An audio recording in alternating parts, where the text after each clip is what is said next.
इसमें लिखा है in the figure both RISK कौन सा पैरेललोग्राम है? RISK पॉइंटर पे ध्यान देना, ये पैरेललोग्राम है।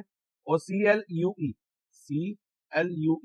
आर पैरेललोग्राम, ये दोनों पैरेललोग्राम।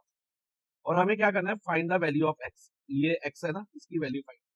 तो ये ध्यान से समझना, ये एक्स की वैल्यू हम, अगर हमें ये दो एंगल पता चल जाए, ये एंगल ई और ई वाला एंगल एस, और मान लो मैं यहाँ पर ओ मार्क कर लेता हूँ, तो इस एंगल ओ ई एस में हम एंगल सम प्रॉपर्टी लगा सकते हैं। अगर एंगल ई और एंगल एस पता हो तो उससे एक्स आ जाएगा। अब क्वेश्चन ये है कि ई और एस कैसे निकलेगा, सबसे इंपॉर्टेंट बात ये है। तो सबसे पहले हम फोकस करेंगे पैरेललोग्राम RISK। तो हम लिखेंगे इन पैरेललोग्राम RISK, इसमें जो एंगल के है ना और जो एंगल एस है, इसे मैं एंगल एस को यहाँ 1 मार्क कर लूँ, ठीक है। तो ये कौन से एंगल है? एडजेसेंट एंगल, साथ साथ है ना, के और एस जो साथ साथ एंगल होते हैं, जैसे ये और ये, एडजेसेंट का सम 180 होता है। तो हम लिखेंगे एंगल के plus angle 1 is equal to 180 degree.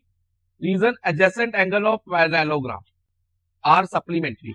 Supplementary मतलब इन दोनों एंगल का सम 180 हो। अगर हम ऐसे लिखे sum of adjacent angle of parallelogram is 180, या तो वो लिख सकते हैं, या फिर हम ऐसे लिख सकते हैं adjacent angle of parallelogram are supplementary. जब हम सप्लीमेंट्री लिख रहे हैं तो इसका मतलब इन दोनों का सम 180, ये माइंड में रखना है।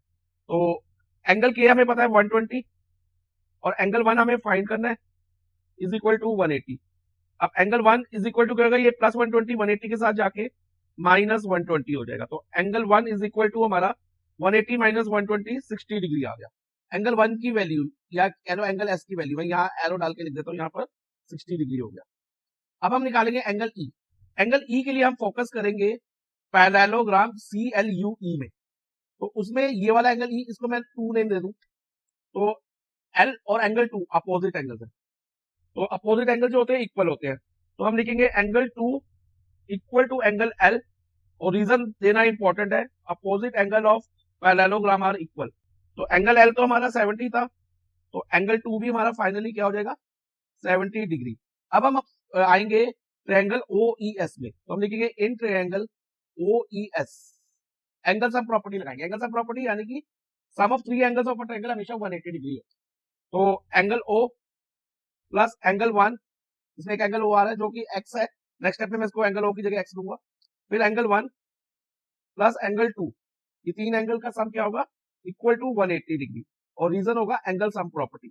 और O की जगह आ जाएगा x, 1 की जगह 60 और 2 की जगह 70। जो एंगल 2 हमारा 70 आया था, तो इज इक्वल टू 180। अब x प्लस 60 प्लस 70 130 हो गया।